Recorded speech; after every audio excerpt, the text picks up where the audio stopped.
Hello বন্ধুরা, কেমন আছো তোমরা সবাই? তো আজকে আমি তোমাদের দেখাবো কীভাবে অ্যাসিটিভ টাচটাকে অন করতে হয়। এই যে দেখতে পাচ্ছ অ্যাসিটিভ টাচ। তো এই অ্যাসিটিভ টাচটাকে কীভাবে অন করবে, তো সেটাই আজকে আমি তোমাদের দেখাবো। তো এটার কাজ আগে আমি একটু বলে রাখি। তো তোমরা কোনো অ্যাপ্লিকেশনে গেলে অ্যাপ্লিকেশনে যাওয়ার পর কীভাবে এখান থেকে ব্যাক আসবে, তো এখান থেকে আমরা স্ক্রল করে ব্যাক যেতে যাই, অনেক নোটিফিকেশন আসতে পারে। তো অত ঝামেলা না করে এখানে চাপ দিয়ে হোম বাটনে ক্লিক করলেই চলে যাবে। আর এখানে হোম বাটনে যদি ডাবল ক্লিক করো তাহলে এরকম ক্লিয়ার কাজ চলে আসবে। তো চলো আমি তোমাদের দেখিয়ে দিই এটা কীভাবে অন করতে হবে। তো ফার্স্ট অফ অল তোমাদের চলে যেতে হবে সেটিংয়ে। তোমাদের ফোনের যে সেটিং অপশনটা আছে, তো সেটিংয়ে চলে যাবে। তো সেটিংয়ে গিয়ে নিচে স্ক্রল করবে, স্ক্রল করে দেখবে অ্যাসিবিলিটি নামের একটা অপশন আছে। এই যে অ্যাসিবিলিটির ভিতর যাবে।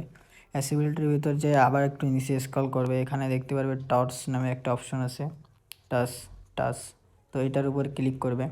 ফার্স্টেই দেখতে পারবে অ্যাসিটিভ টাচ, তো এটা অফ আছে, তো এখানে ঢুকবে।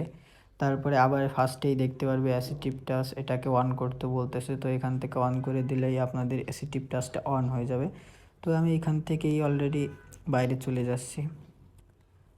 তো যারা যারা আজকের এই ভিডিওটা ভালো লেগেছে অবশ্যই চ্যানেলটাকে সাবস্ক্রাইব করে ছোট্ট একটা শেয়ার করে দিবেন। ধন্যবাদ সবাইকে।